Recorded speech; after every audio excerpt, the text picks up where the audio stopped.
So I just had a talk with my dad, and I asked him, looking back at his life, how did he know whether what he was doing was right and his gut feeling was actually telling him to do that versus just making a really unreasonable decision? When you feel like you're about to make an unreasonable decision, this might be interesting for you. Because I literally just watched a video of Layla Hormozi, and yes, I'm back on watching YouTube, about, the internet wants to make you quit your job and why this is bad despite of wanting to build your own business or become a freelancer or an entrepreneur. And I felt the same, and I actually didn't feel like it was the time for me to quit either, but I always felt guilty in a way of like, okay, if I really want to take this other thing seriously, then everyone says like you have to make the jump, right? You have to take a leap, and I just didn't feel like this was the way for me. Like I said, I oftentimes made decisions based on my heart's calling and a gut feeling, and sometimes I didn't even have the rational proof of why I felt like going down that path, but they always end up being the right things to do at the time. So how I came to this whole topic and why I asked my dad in the first place of what the difference was between making an unreasonable decision versus following your intuition, your gut feeling, was because I had a talk with a surgeon recently, and while we were operating, starting to talk about what he wished he had done differently in his life, what choices he would have done differently. And so I asked him, what's that?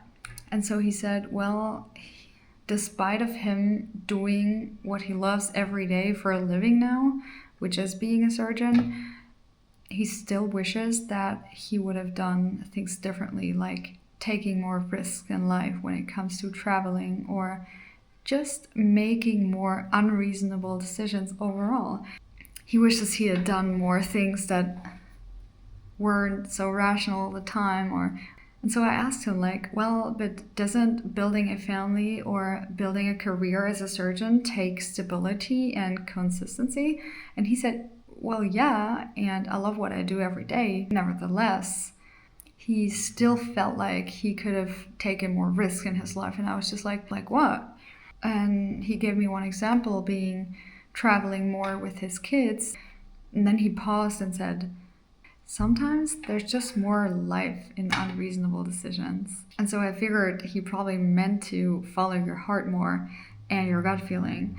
And so this brings me back to the question, like, how do you know it's your gut feeling and your path, like your heart's calling, versus just making an unreasonable decision that just kind of sabotages you on your way. So since I was standing at this crossroad myself recently, I was really struggling with this question, with this conflict, struggling whether to take on this leadership program that was within my job, or I was going to start this dance teacher training that I've been wanting to do for so long, but I didn't want to do any of these half-assed, even though they wouldn't have been at the same time. They wouldn't have been parallel. I was just like, okay, if I choose this one thing, that means I'm doing it the right way, and this means I'm sacrificing the other. And so one of these things, of course, sounds more reasonable than the other. And so I was really taking this advice of the surgeon to my heart, but also at the same time something inside me just said, well, but do you want to give up on that, really? And so I couldn't really distinguish between, was it my heart's calling, or was it just the fear of doing something unreasonable, and would I have the same regret that he has now, maybe? So I think it's a combination of, knowing what you can fall back on, so kind of like a rational proof that, you gotta live off something, right? But also what makes sense for you right now. I think it's about being resourceful and evaluating where you stand and what your current situation can offer you. For example, for me, it's even though I kind of know where my path is going, or I kind of have a feeling where my path is going, I can still ask myself, like, what is my current situation giving me? Like this leadership program that I could do from my job, my current job, and it would actually benefit the company as well if I did that with them instead of separately on my own, right? And so just things like that, it's about being resourceful and maybe evaluating where you stand, what current skills you have, and what skills you could potentially fall back on that would then help you to kind of survive, buy food, whatever, to help you maybe, I don't know, find a new path or, and so I think it's a very great thing for me to now find out that there is no separation or an either or decision. And I'm not betraying either one of these paths, like the artistic one or the leadership one, because both just kind of help each other out in the skills that I'm learning. So they're kind of transferable skills. And even though my job has nothing to do with art, it still gave me the resilience and the emotional calmness and neutrality to face stressful situations where there's a lot at stake, with a quiet approach and with certainty and not reacting emotionally to situations that are hard. So what I did was I remembered all the times when I just had this calling and knowing inside of me. Before I started my studies, I decided I wanted to work and dance travel, and I still had the contracts for the studies already set, but everyone told me to do it directly after the internship. But I said, no, I'm going to take this year off while still working, but at the same time traveling with dance and engaging more into that. And that was 2019, and I was really, really happy I did that, even though it was completely unreasonable even to me, because it would have made sense to take the more efficient route to just do the studies immediately after the internship.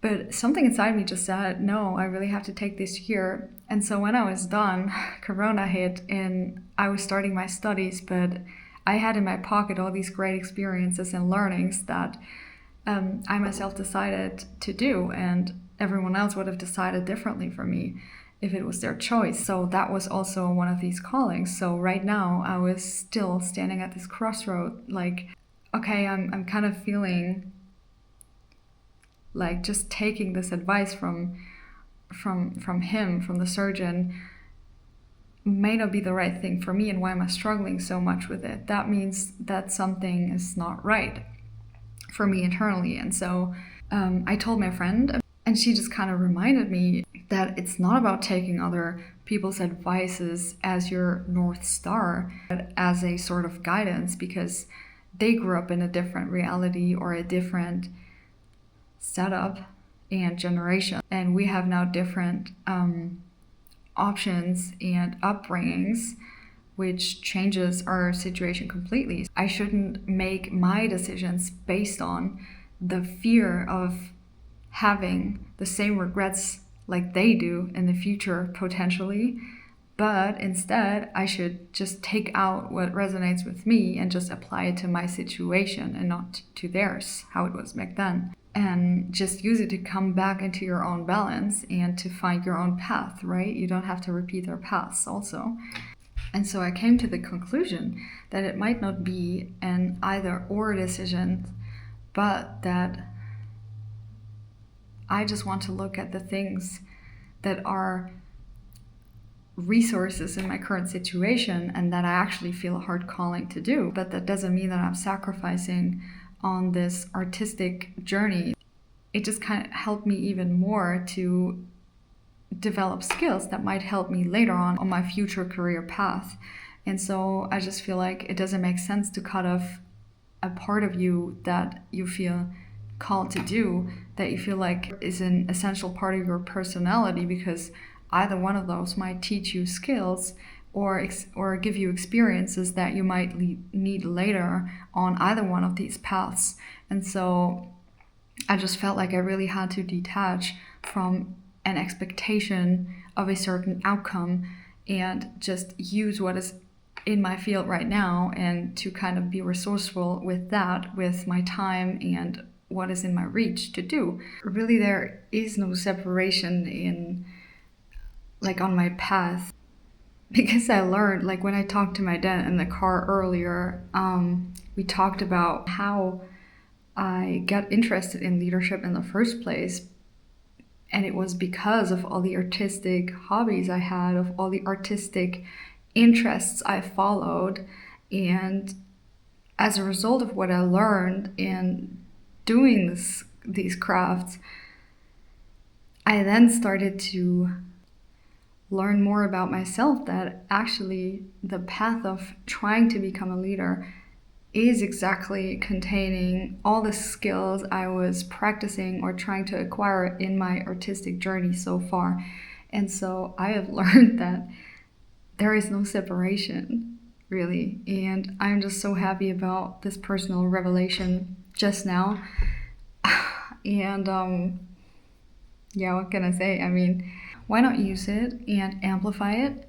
I really just feel on the right path now, having decided to do this leadership program, to wanting to learn how to be a good leader, because it's also about, you know, serving other people in their development and, you know, seeing their change and seeing their character arcs and helping them achieve that in whatever field possible. And I just really want to learn that. And I feel like my artistic life or is even helping me do that, or maybe the leadership role is helping me with my artistic life. So it's just like, for the first time, this alignment that I feel. I know that when the time is right and I am ready, it doesn't matter if it's now or in a couple of years when I have more skills. I really, for the first time, feel free from this attachment of an outcome, from this false urgency of not having time or having to start it now, or, you know, rather I can just let it develop the way it does. You know, in Buddhism, they say suffering has 3 causes, which is ignorance, aversion or hatred, and greed. So wanting something. This is what I mean, like being attached to outcomes, and being attached to either one of these 3 things can create, you know, this loop of suffering, this loop of repetitive cycle that we then call our lives. Like, we wonder, like, why does our lives feel like it's a repeating cycle of the same plot, and why are some lessons just coming back or continuing to come back? Because I just feel like, you know, when I was writing my book, I am aware of the story beats and this whole rhythm of the story. And I believe that, like the story has a rhythm, so does life. And so when we kind of engage into this perspective of a character that is on that hero's journey, so to say, we then also engage in its up and downs of the different cycles of the story and the different plot points and the story beats, which do contain a plot twist, like unexpected things happening, or then finally the disaster moment that then leads to this huge climax of, you know, action, or an aha moment, or a moment of temptations and a lot of decision making, and, you know, having to face your fear and stuff. So I think, while that might be nice and bring a lot of growth, also it's nice to know that you can just step out of that and not engage in, like, wanting something, not wanting something, or being completely ignorant about your present, you know, situation, about your current life, as these are described as the 3 causes and 3 roots of suffering in Buddhism. If you're Buddhist or not, I mean, it's still interesting to take out of those theories and learnings what you can find helpful for your own life. So this is just what I took away from it, that sometimes it can also help to, you know, detach from that whole process of aspiring something, and to actually going inward and observing your internal world of like, okay, what is the point of then engaging in this whole hero's journey and starting the first step on your adventure, or why is the point, like, what's the point of even this whole story or the whole movie or the whole book? And I believe that it's trying to make us come back to our truth, to help us see something that we accepted as a false truth, but it's not it's not true. It's something that is a so-called misbelief, or the perspective about ourselves or about the world that we along our journey started to accept as the truth, but it's not. And it helps us kind of come back to our own truth, to the real truth, to our real selves, and helps us just kind of peel away more layers of stuff that we accumulated, of, issues or triggers, or like anything, anything that can cause a blockage or kind of blocks you from living your truth, or living with an open heart, basically. And so I think this is what the hero's journey is for, or first starting anything.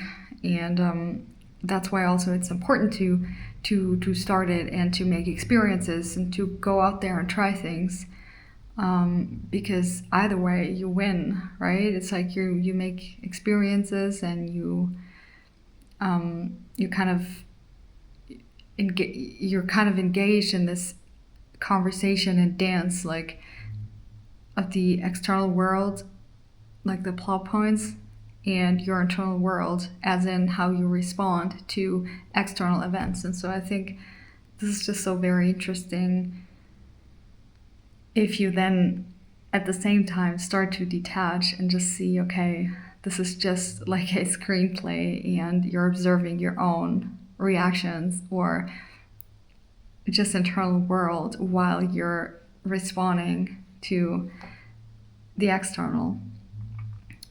And so I think this is really freeing also. Yeah, I think it's about really living with an open heart and trying to live your truth that you have at the time. Yeah, so it turned out to be just right, following my heart's calling, and I hope you can too.